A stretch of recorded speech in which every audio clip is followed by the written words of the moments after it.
KPUD Depok menyebutkan ada laporan bahwa sistem Sirekap berubah data dengan sendirinya.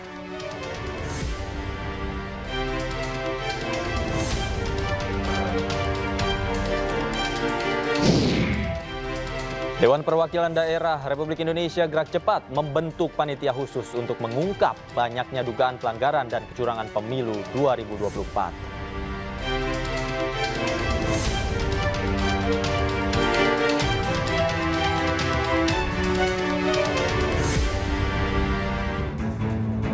Halo, selamat malam pemirsa, selamat datang di iNewsroom bersama saya Davi Pratama. Pemirsa, kami akan membahas berita utama secara mendalam, komprehensif dan tentunya eksklusif. Sebagai pembuka iNewsroom kali ini kami memiliki informasi rapat pleno rekapitulasi suara yang digelar KPUD Kabupaten Bekasi ricuh. Akibatnya proses rekapitulasi dihentikan sementara.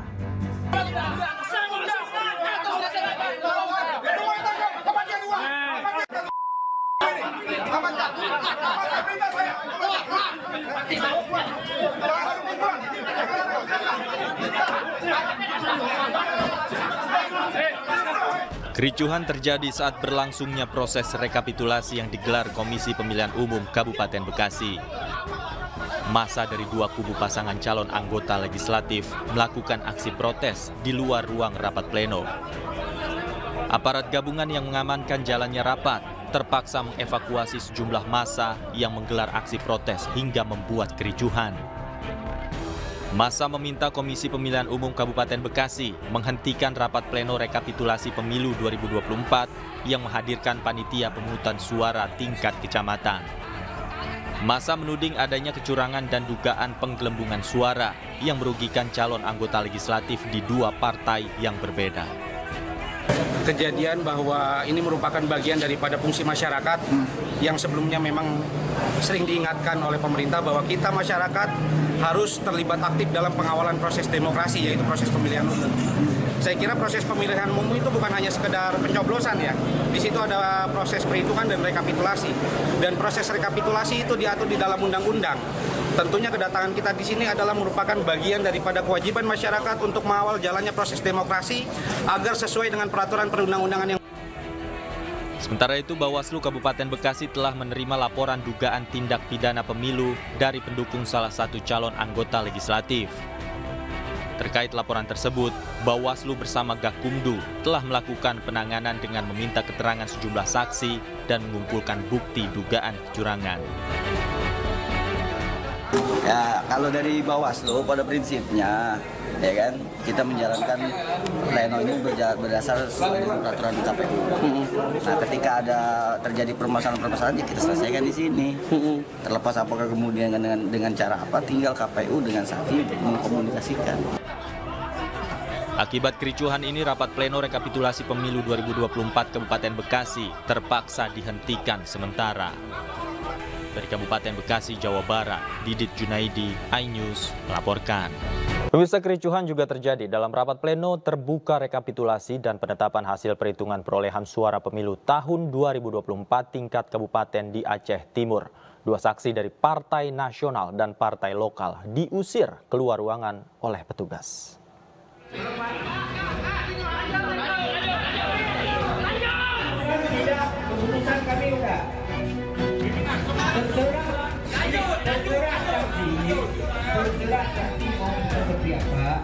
Rapat pleno rekapitulasi dan penetapan hasil penghitungan perolehan suara pemilu 2024 tingkat kabupaten di Aceh Timur diwarnai kericuhan. Saya rasa sudah sangat jelas. Negara kita negara hukum. Ketika di sini tidak bisa diselesaikan, ada proses hukum yang lain yang harus dilakukan. Kericuhan bermula saat dua saksi dari Partai Golkar dan Partai Lokal PAS melakukan protes lantaran hasil penghitungan suara rekapitulasi tidak sesuai dengan data C1 yang mereka pegang. Mereka menuntut hasil suara di rapat pleno yang tidak sesuai dengan form C1 diperbaiki. Sementara Komisi Independen Pemilihan Aceh Timur menolak dan meminta para saksi mengisi form keberatan dan diselesaikan sesuai hukum. Setelah sempat bersih tegang, kedua saksi diusir petugas dari ruangan sidang.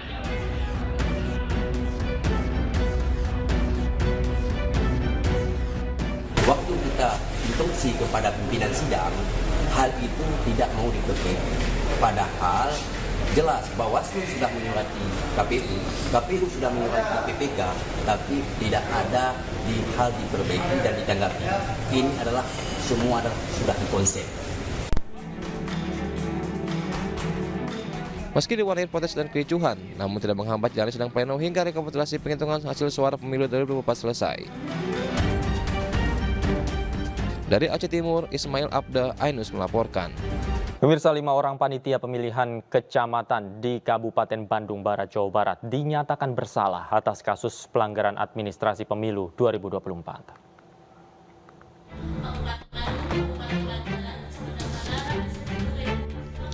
Ketua Bawaslu Kabupaten Bandung Barat dalam persidangannya dengan agenda membacakan putusan 5 orang panitia pemilihan kecamatan atau PPK di Kabupaten Bandung Barat, Jawa Barat dinyatakan bersalah, terbukti melakukan pelanggaran administrasi pada pemilu 2024 berupa praktik pemindahan suara Partai Nasdem dan caleg DPR RI Dapil Jabar 2 nomor urut 5 Rajif. Sebelumnya ada 6 PPK yang dilaporkan ke Bawaslu Kabupaten Bandung Barat karena diduga melakukan pergeseran suara dari Partai Nasdem ke caleg DPR RI Dapil Jabar 2 nomor urut 5 yakni Rajif yang tersebar di 352 TPS. Namun dalam persidangan berdasarkan bukti-bukti dan keterangan baik pelapor dan terlapor yang terbukti melanggar administrasi hanya 5 PPK. 1 PPK tidak terbukti karena sudah melakukan perbaikan ketidaksesuaian suara tersebut dalam rapat pleno tingkat KPU KBB. Fakta persidangan ketika kita periksa bahwa pergeseran itu ada, pergeseran itu ada dan memang juga si pergeseran tersebut bukan pergeseran mungkin kalau misalkan dari fakta persidangan itu karena memang aplikasi Sirekapnya yang memang belum kekunci lah gitu, ketika hasil pleno itu tidak terkunci dan tidak terkawal juga gitu kan, sehingga ada laporan yang masuk ke kita terkait dengan hasil dari rekapitulasi tingkat kecamatan. Bahwa apa yang memang dilakukan oleh majelis hakim sesuai dengan prosedural gitu ya. Walaupun kami juga sangat menyayangkan ketika ada bukti-bukti tambahan kami memang tidak diterima. Dari sekitar 600 TPS yang kami ajukan, memang hanya sekitar 350 TPS yang memang terbukti gitu ya, terbukti adanya kesalahan administratif.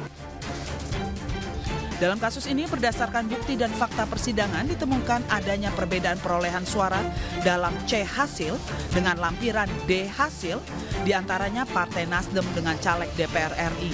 Dari Bandung Barat, Yuwono, iNews melaporkan. Badan Pengawas Pemilu atau Bawaslu Republik Indonesia akan melakukan penyelidikan terkait melambungnya suara sejumlah parpol peserta pemilu termasuk Partai Solidaritas Indonesia atau PSI. Pihaknya juga telah menghimpun informasi terkait dugaan penggelembungan suara melalui unggahan yang beredar di media sosial. Saya memperhatikan betul ada media sosial misalnya kami. Jadi langsung kita cek di teman-teman pengawas. Ada yang belum terjawab ada. Yang kita tunggu nih. Dan bukan hanya mohon maaf bukan satu partai ya, bukan PSI tok gitu loh. Banyak hal yang lain yang kemudian kita harus cek lagi di lapangan. Jadi kalau seandainya terjadi pengelubungan ya, berarti kan ada yang masif dilakukan, masih bunyi dalam pengawasan seharusnya bunyi. Kalau nggak bunyi berarti pengawas kami bermasalah. Nah, kita cek di lapangan lagi, kita lagi cek apakah benar gitu ya. Tapi dari beberapa video yang ada, kita langsung sampel nih 1-2 misalnya. Yang di Cianjur belum ada jawaban. Kalau di Cianjur kan ada tentang Cianjur, itu belum ada jawaban dari teman-teman pengawas Cianjur. Kami akan cek jawaban. Ada yang masih perdebatan misalnya Tanjung Pinang kemarin ada 2 kasus itu, kemudian ada lagi Sumenep nih lagi jadi perhatian, Jember jadi perhatian, Bekasi dari PPK Bekasi kemarin kita lagi cek ke Bekasi apakah bagaimana kemudian tidak lanjut langsung Bawaslu Kota Bekasi. KPUD Depok merespon adanya dugaan penggelembungan suara kepada partai tertentu. Hal itu disebabkan karena aplikasi Sirekap yang bergerak merubah data sendiri. Meski demikian, KPU berpatok pada data C plano hasil karena aplikasi Sirekap hanya bukan acuan resmi. Karena angka X itu terdata 5 atau 8, KPUD Depok menanggapi adanya indikasi penggelembungan suara ke partai lain melalui sistem Sirekap. Ketua KPUD Willy Sumarlin mengatakan memang ada laporan bahwa sistem Sirekap berubah data dengan sendirinya. Hal tersebut terjadi di Sukmajaya dan Tapos. Meski demikian, pihak KPU membantah adanya penggelembungan suara ke partai tertentu karena Sirekap bukan acuan hasil resmi. Pihak KPU tetap berpatok pada C Pleno hasil sebagai acuan. Mungkin ada yang masuk ke sistem Sirekap itu mencoba merubah hasil yang ada Sirekap.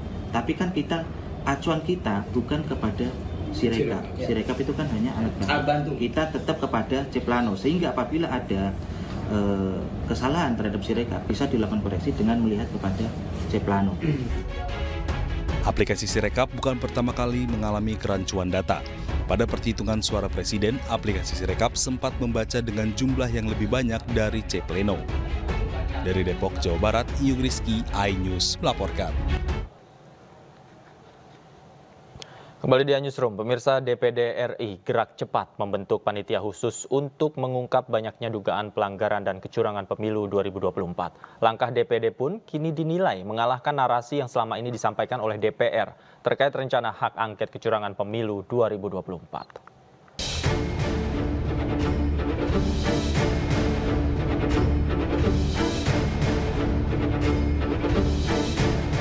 Dewan Perwakilan Daerah DPD RI gerak cepat membentuk panitia khusus untuk mengungkap banyaknya dugaan pelanggaran dan kecurangan pada penyelenggaraan pemilihan umum 2024.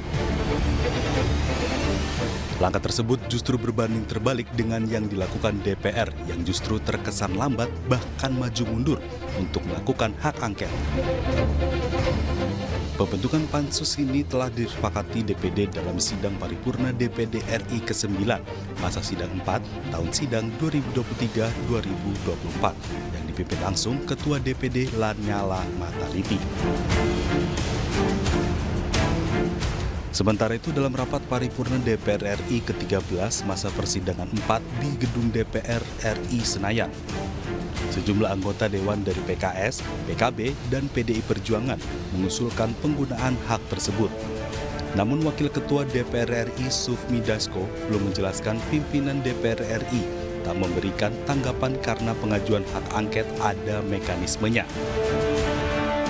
Kini publik pun bertanya seberapa kuat pansus yang dibuat DPD terkait dugaan kecurangan pemilu 2024 bisa berdampak terhadap hasil pemilu 2024. Terlepas dari hal tersebut, langkah DPD pun kini dinilai mengalahkan narasi yang selama ini disampaikan oleh DPR. Tim Liputan iNews melaporkan. Dan untuk membahas informasi selengkapnya, telah bergabung bersama kami anggota DPD Republik Indonesia Fadil Rahmi dan analis politik Pangi Syarwi Caniago. Selamat malam, Bang Fadil, Bang Pangi. Selamat malam. Selamat malam. Oke, saya ke Bang Fadil terlebih dahulu. Bang Fadil, DPD ini mendorong hak angket apa? Alasannya apa? Apakah tidak ingin ketinggalan dengan DPR? Enggak, artinya begini, secara normatif apa yang sedang berlangsung di Republik ini mendapatkan porsi yang sama juga kemudian yang dilakukan oleh DPR RI. Maka kemudian usulan dari salah satu anggota yaitu Pak Tamsil Lingrung untuk DPD RI membentuk pansus panitia khusus. Ini saya rasa kemudian mendapat respon yang positif dari sidang paripurna dan kemudian juga kita ketahui bersama Ketua DPD RI yang memimpin sidang paripurna pasca reses ini untuk masa sidang yang akan berlangsung ke depan ini kemudian meminta kepada mengesahkan untuk pembentukan pansus. Artinya ini menjawab apa yang terjadi di tengah-tengah masyarakat akhir-akhir ini terkait dengan pelaksanaan pemilu tanggal 14 Februari yang lalu. Oke. Hanya ikut-ikutan saja, tapi juga bagian daripada menyikapi apa yang terjadi. Oke, tidak ikut-ikutan ya. Tapi kalau menurut Anda sendiri, urgensi pansus ini nanti akan berujung kemana, Bang Fadil? Nah ini kan berproses. Sekarang bola ada di ini kan lintas pansus ini nanti akan terbentuk secara lintas komite.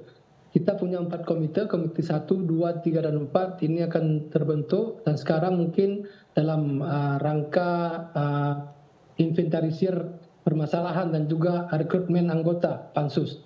Kemudian kita harapkan proses-proses ke depan itu sesuai dengan apa yang masyarakat harapkan. Dan saya yakin ini bukan hanya lip service dari DPD, tapi ini bagian daripada bentuk kepedulian dan juga tentu juga untuk menjawab keresahan publik selama ini.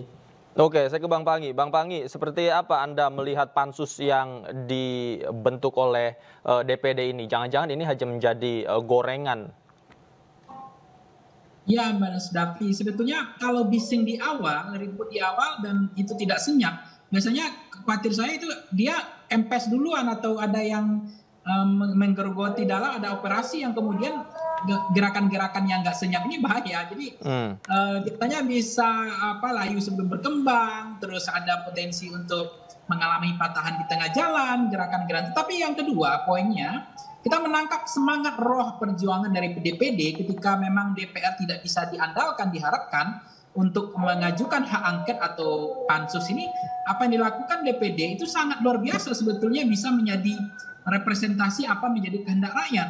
Karena kan poin ketiga begini Mas Dapi, kita kan inginnya publik ini, masyarakat, hak angket itu jangan dicurigai untuk pemakzulan atau untuk mendiskualifikasi atau membuat hasil pemilu batal tidak sah. Kita bayangkan ya, pilkada ini akan terjadi di November 2024. Kalau misalnya tidak ada perbaikan, tidak ada rekomendasi, tidak ada soal Sirekap IT yang perlu diaudit, kemudian realconnya, persoalan di lapangan, persoalan rekapitulasi berjenjang, yang banyaknya suara hilang, penggelembungan, C1 plano yang tidak ada alat kontrol di Sirekap ataupun realcon tim IT-nya yang dilakukan hari ini. Bagaimana kita berharap bahwa pilkada akan berjalan baik dan lancar di 2024 di bulan November. Jadi semangatnya itu yang penting. Nah yang kedua adalah, sekarang kan ada potensi ini masuk angin di DPR, kemudian layu sebelum berkembang, mengalami patahan di tengah jalan. Kita berharap waktu itu kan PDIP yang siap maju duluan, membuka jalur, membuka trayek ini, sehingga nanti diikuti oleh partai-partai lain seperti PKB, PKS, Nasdem.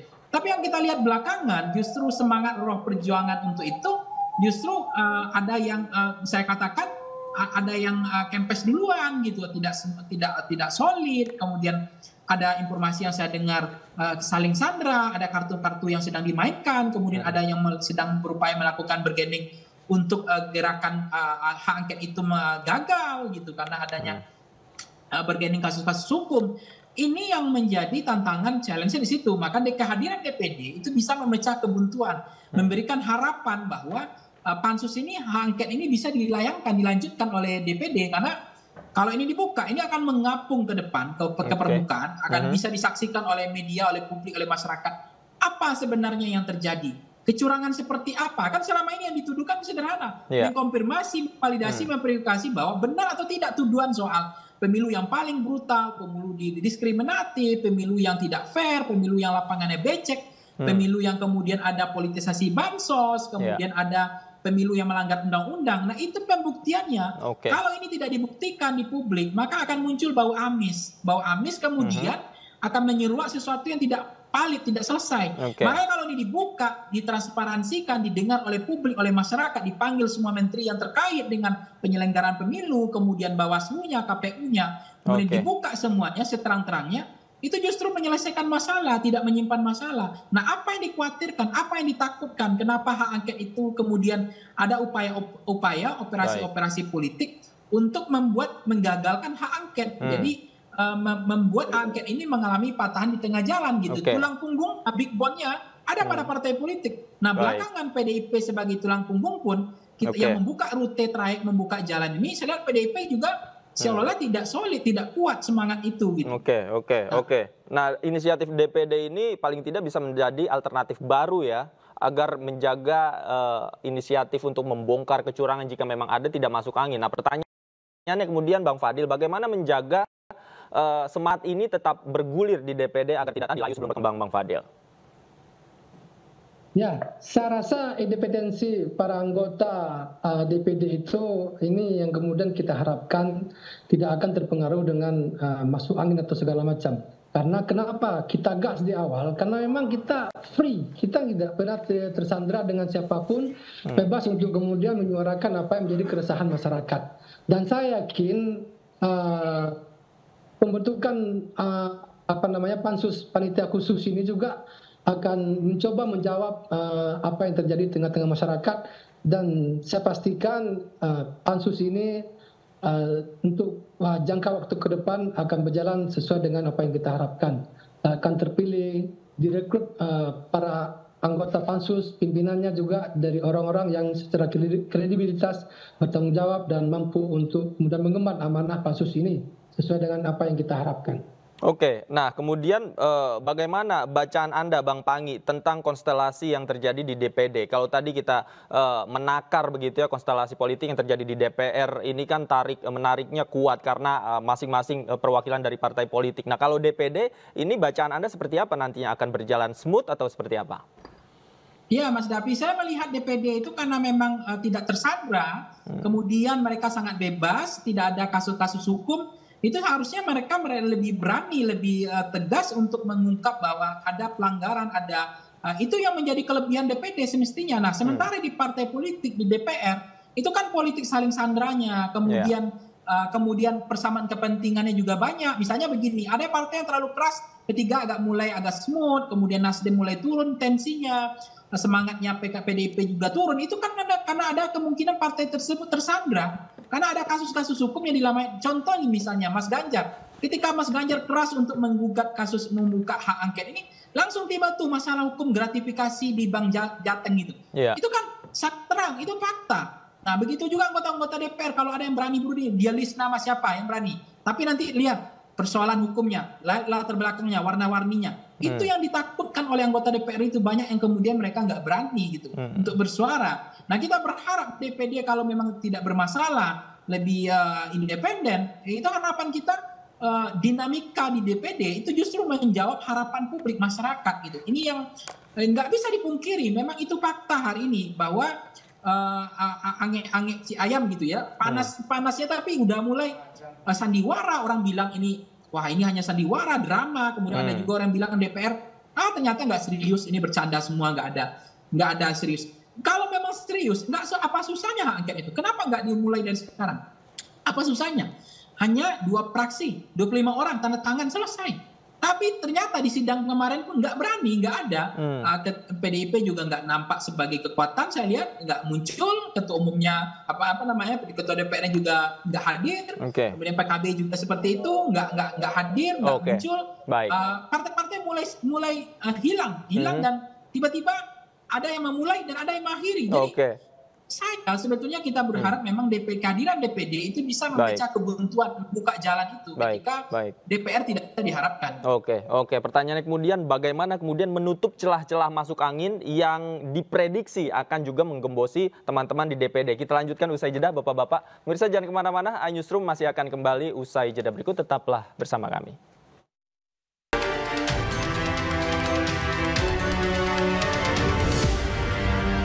Kembali di Newsroom, pemirsa, saya masih bersama dengan Bang Fadil dan Bang Pangi. Bang Fadil, tadi saya bertanya bagaimana kemudian celah-celah yang mungkin akan dimasuki di DPD untuk menggembosi pansus ini. Saya ingin tahu dulu kekuatan di DPD. Kalau dari informasi yang Anda dapatkan, sudah berapa orang teman-teman yang sepakat membentuk pansus ini? Kalau ini diputuskan secara paripurna, saya rasa ini adalah kesepakatan umum. Artinya memang semua sebagai lembaga, secara kelembagaan ini adalah sah bahwasanya DPD RI secara lembaga membentuk pansus. Kemudian karena ini berkaitan dengan politik, maka leadingnya nanti adalah Komite 1. Komite yang memang punya peran dan juga bermitra dengan yang berhubungan dengan politik dan keamanan, juga bermitra dengan Bawaslu, KPU, dan lembaga-lembaga yang berkaitan dengan pemilu ini. Dan saya yakin selama ini setiap pansus yang kita bentuk, sebelumnya ada BLBI, sebelumnya ada pansus honorer, dan juga pansus lain, ini independensi daripada anggota yang kemudian juga direkrut dari lintas komite, ini saya rasa luar biasa independensinya dan tidak mudah untuk kemudian masuk angin. Karena pansus dan juga hak angket ini sebenarnya kan sederhana saja, hanya minta klarifikasi terhadap apa yang dilakukan oleh pemerintah, eksekutif dalam hal ini, dan itu bagian daripada pengawasan, bagian daripada menjalankan fungsi-fungsi legislatif, melakukan pengawasan terhadap pelaksanaan undang-undang yang dilaksanakan oleh eksekutif. Nanti akan dipanggil Bawaslu, dipanggil KPU, dipanggil para terkait untuk kemudian diminta keterangan terhadap apa yang terjadi dalam pemilu 2024 ini. Maka saya rasa tidak ada hal yang perlu dikhawatirkan dari perjalanan pansus ini nantinya. Oke, pertanyaannya kemudian, Bang Panggi, ini kalau secara tupoksi kan kita tahu DPR memiliki hak angket begitu ya, hak untuk mengajukan hak angket terhadap penyelenggara pemilu. Nah, kalau dari sisi DPD, bagaimana kemudian nanti implikasi dari pansus ini terhadap hasil pemilu? Apakah nantinya akan efektif, Bang Panggi? Iya, Mas Davi, sebenarnya ini kan momen yang sangat sakral, penting bagi DPD ya. Selama ini kan DPD eksistensinya dipertanyakan publik, memang kerja DPD itu apa gitu. Nah, ini waktu momentum yang paling emas, waktu yang paling tepat untuk menunjukkan eksistensi DPD kepada publik, kepada masyarakat, pertanggungjawaban DPD kepada rakyat secara langsung. Apalagi kalau pansus itu kan akan membuka proses penyelidikan ya, akan memanggil tadi ada komisioner KPU, Bawaslu, kemudian memanggil seluruh ahli-ahli IT yang hebat, generasi milenial yang hebat-hebat di Indonesia, memanggil ahli tata negara, memanggil kemudian ahli-ahli ahli-ahli di bidang terkait gitu, termasuk IT dan seterusnya, termasuk memanggil pihak-pihak di Kementerian Keuangan, Kementerian Dalam Negeri, kementerian-kementerian terkait dengan penyelenggaraan pemilu. Nah, itu DPD akan melakukan pertanyaan, membuka apa yang menjadi kegelisahan, memastikan semua tuduhan pemilu yang paling brutal, pemilu yang dianggap paling curang, pemilu yang misalnya tidak fair, pemilu yang politisasinya kebijakan anggaran yang salah dan seterusnya. Nah, itu ditayangkan secara live di TV nasional 2 minggu misalnya. Dan itu yang bertanya DPD, kemudian diinvestigasi, ditanyakan terus, divalidasi, dikonfirmasi, diverifikasi oleh DPD. Itu kan DPD jadi harum namanya. Dan publik juga akan berharap ternyata yang diharapkan dari Republik ini ternyata masih punya representasi suara yang menjadi representasi mereka. Mereka mungkin niatnya bukan pemakzulan, bukan niat untuk mendelegitimasi pemilu, bukan niat untuk menganulir bahwa pemilu ini tidak sah atau ingin mengganti pemenang. Mungkin niat mereka adalah bagaimana kemudian membuka seterang-terangnya, ada transparansi. Karena kejahatan, kan yang dikhawatirkan sama kejahatan itu kan transparansi. Mereka nggak mau bertanggung jawab. Nah, yang kedua, kenapa berani melakukan di PPK itu misalnya ada kecurangan, memanipulasi, penggelembungan suara di PPK, dari KPPS, PPK tingkat kabupaten kota. Karena mereka yakin bahwa mereka tidak akan diaudit. Mereka tidak akan bisa dibuktikan perangai tingkah laku mereka yang memanipulasi itu. Nah, kalau DPD berhasil melakukan ini kan sebuah terobosan yang luar biasa. Memang ini tidak ada dalam sejarah kita, pemilu kita. Biasanya setiap sengketa kalau secara administratif ke Bawaslu, hak sengketa hasil ke KPU. Nah, tiba-tiba hari ini ada pansus. Pansus ini kan nggak main-main. Pansus itu kan pihak khusus yang dibentuk, waktunya ada timeline-nya. Ada limitasi waktunya, bekerja selama 1 bulan misalnya. Mereka melaporkan ke publik, kepada masyarakat, ditampilkan secara live, dibuka secara publik, menyaksikan Sabang sampai Merauke. Orang bisa menyaksikan semua apa yang menjadi kekhawatiran, kegelisahan selama ini. Dan itu juga waktu yang paling tepat bagi KPU bahwa mereka tidak melakukan hal seperti yang dituduhkan. Itu juga untuk Bawaslu membuktikan bahwa mereka bekerja selama ini menjadi wasit yang adil. Mereka mengkonfirmasi termasuk misalnya Kementerian Keuangan soal bansos ini. Kementerian Dalam Negeri soal aparat desa. Misalnya mobilisasi, ini waktu bagi mereka juga. Waktu yang bagi mereka untuk membuktikan bahwa mereka seperti yang dituduhkan. Bau amis seperti yang dituduhkan tidak terbukti. Gitu. Nah, itulah waktunya untuk mereka untuk membersihkan nama baik mereka juga. Tidak ada upaya yang sia-sia begitu ya Bang Panggi ya? Oh, enggak ada, apalagi rekomendasi untuk memperbaiki pemilu-pemilu yang akan datang supaya hal-hal semacam ini tidak terjadi. Besok kita mau pilkada di bulan November. Kita tentu tidak menginginkan ini terjadi lagi gitu. Misalnya Sirekap yang gagal membaca data. Ya, kemudian ada data tiba-tiba perolehan suara 5 juta. Besok tinggal 4 juta. Ini gimana ceritanya? Penjelasannya. Ada tiba-tiba di data, kalau data IT itu biasanya kan begitu. Nggak ada data yang lonjak-lonjak, jumping, naik turun, melonjak. Itu nggak ada. Misalnya data IT itu biasanya stabilisasi. Data itu ada. Tidak ada tiba-tiba data itu hilang. Tiba-tiba datang. Tiba-tiba melonjak.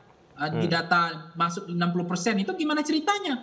Itu Itu kan ditanya ke ahli IT yang hebat di Republik ini. Kok bisa nggak data itu data suara partai tertentu 6 juta tiba-tiba sekarang jadi 4 juta? Gimana ceritanya? Bisa nggak dalam logika common sense ahli IT gitu? Itu harus dibuktikan. Oke. Nah, bicara soal data, saya ke Bang Fadil. Bang Fadil, di dapil Anda temukan bagaimana kemudian indikasi kecurangan, kemudian juga indikasi yang anomali begitu di lapangan? Ya, memang itu hal yang terjadi dari awal-awal pasca tanggal 14. Dari 14 malam sampai dengan seterusnya terkait dengan perolehan suara. Saya pribadi merasakan itu. Jadi saya yang sebenarnya ada di posisi terdepan, 4 besar, di awal-awal itu malah di luar 10 besar. Karena memang mungkin ada kesalahan di Sirekap. Dan ini terjadi umum, bukan hanya saya pribadi saja. Memang secara data. Tapi suara Anda aman ya, Bang Fadil? Kenapa? Suara Anda bagaimana? Iya, suara saya juga seperti itu. Akhirnya ketika sudah perbaikan, timbul tenggelam ya. Tiba-tiba sudah stabil di urutan keempat sampai dengan sekarang ini. Tapi kita nggak tahu juga ke depan seperti apa, karena memang Sirekap ini kan nggak menjadi hal yang legal. Artinya resminya itu kan melalui pleno-pleno dari setiap tingkatan. Pleno di tingkat kecamatan melalui PPK dan Panwaskam, kemudian juga di tingkat kabupaten sampai dengan di tingkat provinsi. Ini juga satu hal yang mungkin perlu dievaluasi kembali, karena ini terlalu lama untuk kemudian bisa menghasilkan satu hasil yang akuntabel, satu hasil yang benar-benar resmi. Karena perjalanan dari awal dari TPS kemudian ke PPS di tingkat desa kemudian ke PPK ini waktunya terlalu lama, masuk anginnya sangat potensi. Dan ini memang terjadi. Maka kemudian kita lihat sendiri di banyak daerah, di banyak kecamatan, di banyak ini terjadi protes-protes terhadap penggelembungan suara, terhadap dan hal-hal lain yang kemudian kita inginkan dengan pansus ini di DPD, dan juga semoga juga ada hak angket yang akan dibentuk oleh diadakan oleh DPR. Kita ingin klarifikasi terhadap semua masalah ini, kita ingin pertanyakan, karena ini kan masih desas-desus. Ada apa? Bawaslu apa yang sudah dilakukan terhadap problematika yang ada. Juga kita ingin tahu KPU sejauh mana kemudian mengantisipasi hal-hal seperti ini, juga kemudian pihak-pihak yang berkompeten lainnya. Ini hal yang sederhana saya rasa di tengah-tengah kesimpang siuran, di tengah-tengah desas-desus, di tengah-tengah keresahan masyarakat terhadap apa yang terjadi pasca pemilu. Bang Panggi, katakanlah pansus ini berjalan, kemudian juga di DPR katakanlah hak angket berjalan. Apakah nanti ketika dua-duanya berjalan tidak saling overlapping, dan bagaimana implikasinya nanti, Bang Panggi? Ya, saya pikir nggak akan ada overlapping ya, karena memang masing-masing akan memanggil pihak-pihak terkait yang dibutuhkan keterangan untuk upaya melakukan penyelidikan, dan nanti disiarkan secara langsung, live, dilihat oleh publik, oleh masyarakat secara umum. Saya pikir overlapping atau itu ganda enggak, karena kan nanti narasumbernya bisa ganti-gantian yang datang. Misalnya ahli tata negara, atau ahli IT, atau yang diundang nanti menteri, atau yang diundang kemudian ahli ahli di bidang Bawaslu-nya, KPU-nya, komisionernya, termasuk PPK misalnya. Sekarang apa yang dibilang Bang Fadil tadi kan, misalnya kenapa harus ada jenjang bertingkat, rekapitulasi jenjang bertingkat ini untuk apa? Karena di situ ada potensi penggelembungan suara yang hilang karena adanya rekapitulasi jenjang bertingkat, yaitu dari KPPS, PPK. Nah, setiap tingkatan tadi dari KPPS naik ke PPK yang tadi dibilang oleh Bang Fadil tadi ada masuk anginnya karena lama. Nah, dari PPK naik lagi pada tingkat kabupaten kota. Nah, mestinya di pansus bisa nggak Republik ini ke depan tidak lagi berjenjang bertingkat begini? Langsung laporkan aja dari hasil KPPS di TPS, ada kok kotak suara di sana, ada saksi. Langsung direkapitulasi secara nasional di sana. Nggak ada lagi jenjang-jenjang begini. Nah, itu bisa nggak ada pemilu-pemilu yang ke depannya? Supaya nggak ada lagi kontes naik dari setiap jenjang bertingkat, jenjang bertingkat rekapitulasi itu memungkinkan terjadinya potensi yang namanya suara hilang, penggelembungan dan seterusnya. Kalau ingin pemilu kita lebih baik ke depannya, kan itu yang harus dibuka di angket dan pansus ini gitu. Dibuka ya, akan semuanya terang benderang begitu, masyarakat juga bisa memantau. Kita tunggu gebrakannya dari DPD. Terima kasih Bang Panggi Sarwicaniago sudah bergabung bersama kami. Bang Fadil juga terima kasih banyak sudah meluangkan waktu bersama kami di iNewsroom. Selamat malam, sehat selalu Bapak-bapak. Pemirsa, banjir masih merendam 4 desa di Kecamatan Mojosari, Kabupaten Mojokerto, Jawa Timur. Warga bertahan membangun tenda darurat di tepi jalan bersama hewan ternak mereka.